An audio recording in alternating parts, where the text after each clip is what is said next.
ሰላም ጤና ይስጥልኝ ውድ ተመልካች አድማጮቻችን፣ ይህ ኤንቢሲ ወቅታዊ ዓለም አቀፋዊ ዝግጅታችን ነው።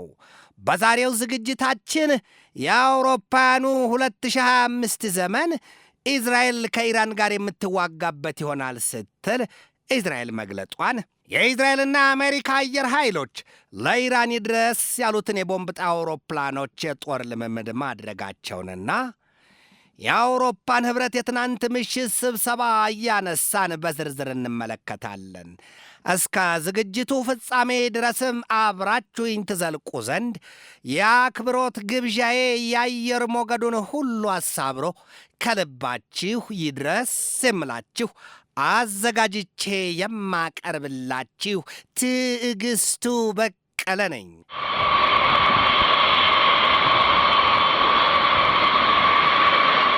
ያ ከሰማይ በታች ሲያሻው ድምፁን በለሆሳስ ጥፍት አድርጎ እንደ ሳር ውስጥ ኮብራ እባብ እየተስለከለከ ሲለው ደግሞ የጆሮን ታምቡር ቀርቶ የምድርን እምብርት የሚበጠርቅ ድምፁን እየበረጋገደ የእሳትና አሲድ ውርጅብኝ የሚያራግፈው የአሜሪካው ጠንቀኛ ቦምብ ጣይ አውሮፕላን ቢ52 ስትራቶፎርትረስ ይሉታል ከእስራኤሎቹ መዘዘኛ የጦር አውሮፕላኖች ኤፍ-35አይ እና ኤፍ-15አይ ጀቶች ጋር መሳ ለመሳ ሆነው የትብብራቸው ማጠናከሪያ የሆነውን የጦር ልምምድ ማድረጋቸው ተሰምቷል። የሁለቱ ሀገራት የጦር ልምምድ ደግሞ በቀጥታ ኢራንን ለመምታት የታለመና የተሰላ ቀመር መሆኑን ነው የተነገረለት። ኢራንም ብትሆን ታዲያ ግን እንዲህ በዋዛ በሁለቱ ሀገራት የምትመታ አይደለችም ይባልላታል።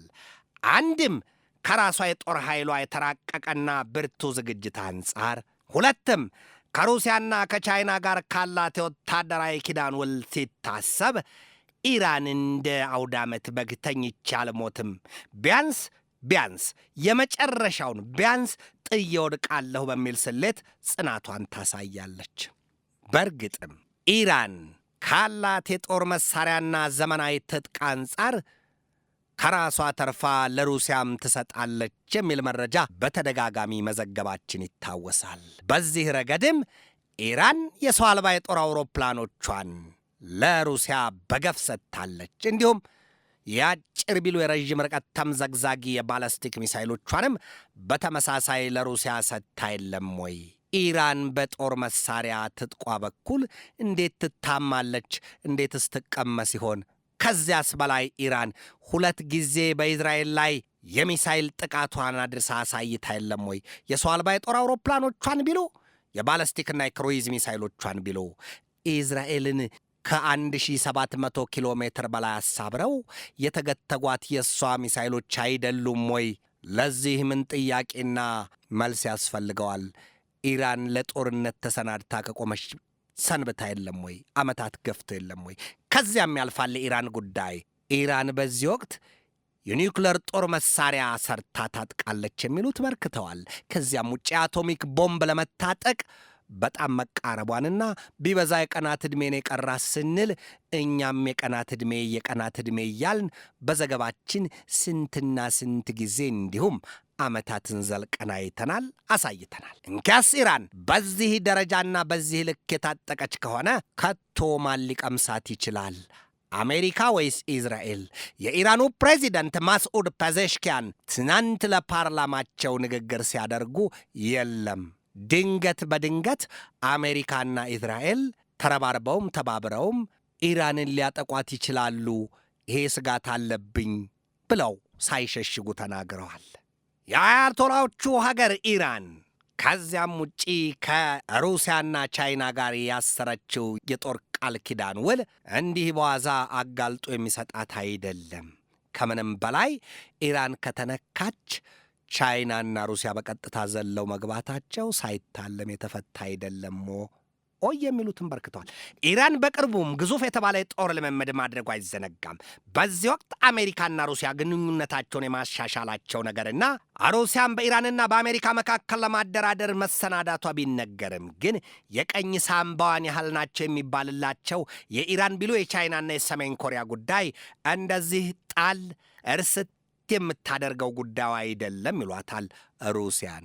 ቻይናም ብትሆን ዛሬ በውጭ ጉዳይ ሚኒስትሯ ዋንጊ በኩል በአሜሪካ ላይ መቆጣቷና በቀጥታ ወደ ጦርነት እገባለሁ ስትል ማስታወቋ ተሰምቷል። ሰሜን ኮሪያም በበኩሏ ሰሞኑን አሜሪካ በደቡብ ኮሪያ የውሃ ክልል የጦር አውሮፕላን ተሸካሚ መርከቧን ማስደፈጧን ተከትሎ በኪም ዮጆንግ አንደበት ትክትክ ግንፍል ብላ ለበቀል መሰናዳቷን መግለጧ አይዘነጋም። የሩሲያና የአሜሪካ ወይም የፑቲንና የትራምፕ የሐሳብ እርቅ ብቻውን ስለ ዓለም ሰላምና ጸጥታ አስተማማኝ ዋስትና ይኖረዋል ወይ? ጥያቄ ብቻ ነው። ለምን ሲባል ደግሞ ፑቲንና ትራምፕ መቼም የትም ሊታረቁ ይችላሉ። ከበስተጀርባቸው ያሰለፏቸው ኃይሎች ግን በአንድ ልብ በአንድ አካል ሆነው ይስማማሉ ወይ? እውን ትራምፕና ፑቲን ቢስማሙ ኢዝራኤል በኢራን ላይ ያቀደችውን በቀል ትሰርዝ ይሆን ወይ?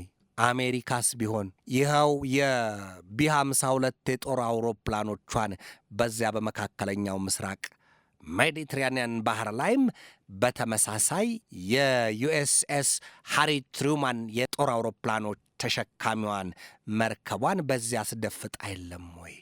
ለኢራን አይደለም ወይ? ይህ ሁሉ ስለት የሚሳለው ለኢራን አይደለም ወይ ሲሉ የሚያሳዩት ብዙዎች ናቸው። ኢራን መታረጃዋ እየተሳለላት፣ ኢራን ከሩሲያ ጋር ከቻይና ጋር የቅርብ አጋርና ባርነት የወታደራዊ ውል ስምምነት ቀለበት አስራለች ከተባለ እንዴት ነው ሌላ ሊያጠቃት የሚችለው? ለዚያ ነው የትራምፕና የፑቲን መስማማት ለዓለም ሰላም ጥቂት ነጥብ ሊያስቆጥር ይችል ይሆናል። ነገር ግን ኢራንን በምን መልኩ ከጥቃት ሊታደጋት ይችላል? ጥያቄ ብቻ ነው።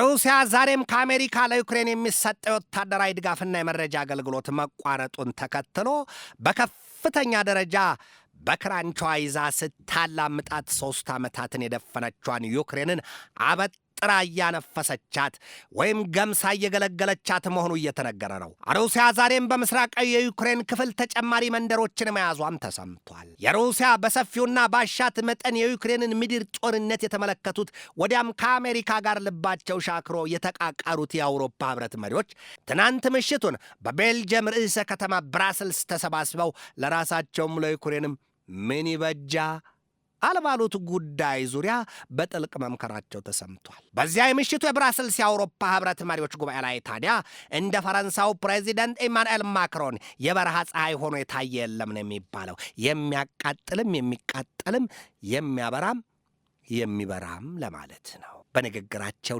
ድምቅ ፍክት ብለው በቁጣቸውም አስፈሪና አስደንጋጭ የ47 ዓመቱ ሰው ኢማኑኤል ማክሮን ለካ እንደዚህ እሳታማና ትንታግ ነው ወይ ተብሎ በአጋር አባሮቻቸው ዘንድ ሁሉ ቁጣቸው ገንፍሎ የታየበት ምሽት ነው።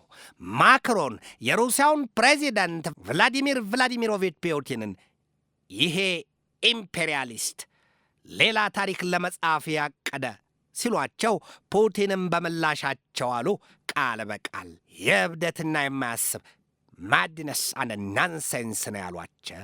እውን የተባለው የሁለቱ ሀገራት መሪዎች ይህንን ሁሉ የቃላት ድብድብ የተሰናዘሩት ደግሞ በዩክሬን ጉዳይ ነው። ታዲያም አሽሙረኞቹ ምን አሏቸው?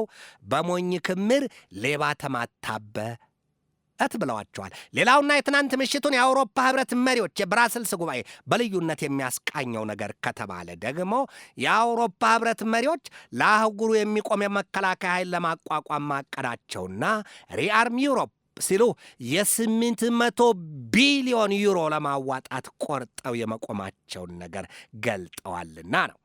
ይሄ ግን ሰርገኛ መጣ በርበሬ ቀንጥሱን አሊያም የነ ቶሎ ቶሎ ቤት ግድግዳው ሰንበሌጥ ወይም ሲሮጡ የታጠቁት ሲሮጡ ይፈታልን እንዳይሆኑ የሚል የአሽሙር ልምጫ አስለምጧቸዋል የተባለው የፈረንሳው ፕሬዚደንት ኢማኑኤል ማክሮን እልሃቸው ካፍንጫቸው ላይ ደርሶ ሲናገሩ ከእንግዲህ አሉ ከእንግዲህ የአውሮፓን አህጉር የሰላምና የጸጥታ ጉዳይ በአሜሪካ ጫንቃ ወይም በአሜሪካ መተማመናችን አብቅቷል ነው ያሉት። የሰው ወርቅ አያደምቅ አሊያም አለባብሰው ቢያርሱ ባረም ይመለሱን በአውሮፓ አስተርቷል። የሩሲያው ፕሬዚደንት ቭላዲሚር ቭላዲሚሮቪች ፑቲን ከአሜሪካው ፕሬዚደንት ዶናልድ ትራምፕና አስተዳደራቸው ባለሥልጣናት ጋር ከወዲሁ በፍቅር የመክነፋቸው ነገር የወረት ውሻ ስሟ ይሉትን እንዳይሆን ስጋትም እየተነገረበት ሆኗል። አሜሪካና ሩሲያ በግለሰቦች ደረጃ ነው ወይ ስምምነትና ጸባቸው የሚል ትችት ይወርድባቸው ይዟል። በዴሞክራቶች ፕሬዚደንቶች በባራክ ሁሴን ኦባማና በባይደን አስተዳደር ዘመን የሩሲያውን ፕሬዚደንት ቭላዲሚር ቭላዲሚሮቪች ፑቲንን ዓይንህ ላፈር እንዳልተባሉ ሁሉ አሁን በሪፐብሊካን ፓርቲው ፕሬዚደንት ዶናልድ ጄ ትራምፕ አስተዳደር ዘመን ደግሞ የለም ፑቲን ምን ጥፋት አለበት? ቀድሞ ነገርስ እንዲያው ቢባልስ ሩሲያ ከዚያ ከቡድን 8 አባል ሀገርነቷ ስለምን ተቀነሰች? ቶሎም ወደዚያ የቡድን 8 የበለጸጉት ሀገራት አባልነቷ መመለስ አለባት ማለታቸው ይጠቀሳል። ምንም እንኳን ሩሲያ እንደማትፈልገው አምርራ ብትገልጥም በሩሲያ ስሌት እንዳያማህ ጥራው እንዳይበላ ግፋው ይሉትን ሆኖ ነው የተሰላው። ትራምፕና አስተዳደራቸው የፑቲንን ወኔ የገነቡት ደግሞ ዩክሬንን ጥፋተኛ በተለይም ፕሬዚደንቷን ቮሎዲሚር ዘለንስኪን አምባገነን ሲሉ መወረፋቸው።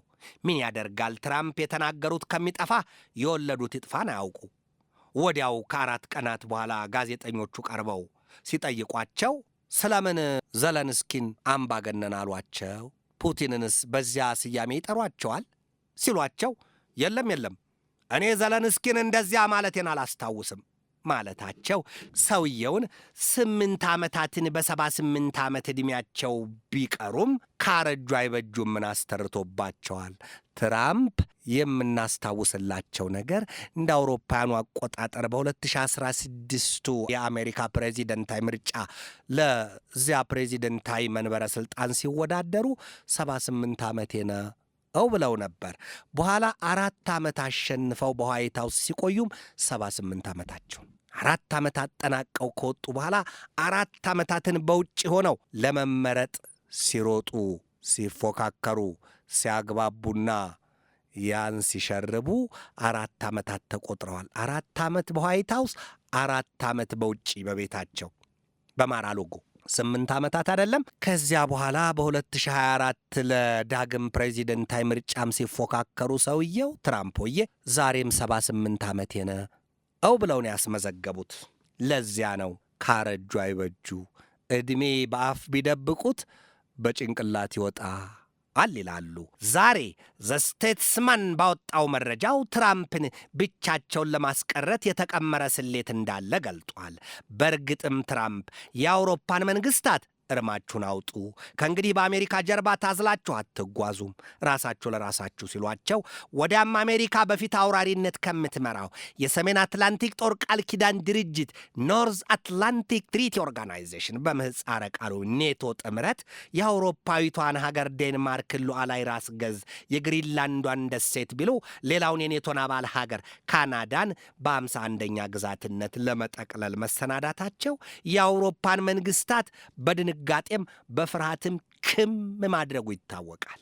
አውሮፓውያኑ ዛሬ ላይ ለሌባ መድኃኒቱ አደራ መስጠት ነው በሚል ስሌት ትራምፕን ቢናዘዙላቸው ቢያስምሏቸው አያምኗቸውም ነው የሚባለው። አመንዝራ ካሏት ብትቆርብ ማምኗ አትመሆኑን ነው። ትራምፕ ሀገራቸው ለዩክሬን ለ3 ዓመታት ሃንዱራ ሀብቷን አንድም በዶላር ሆጭ እያደረገች 2ም በጦር መሳሪያና ጥይት መልክ እየለወጠች መስጠቷ እጅጉን ቆርቁሯቸዋል። እናም በዩክሬን የማዕድን ሀብቶች ሀገራቸው እንድትካስ ይሻሉ ይሏቸዋል። ትራምፕ ለዩክሬን እንኳንስ ተጨማሪ ወታደራዊ ድጋፍ ሊሰጧት ቀርቶ የተሰጣትንም ጨምራ ከማዕድን ሀብቷ ጋር ብታጎርሳቸው ቅም አይላቸውም ይሏቸዋል። ትራምፕ ደግመውና ደጋግመው ለዩክሬን ገንዘብ የሚሆን የጦር መሳሪያ መስጠት የአውሮፓውያኑ ኃላፊነት ነው ሲሉ ተናግረዋል።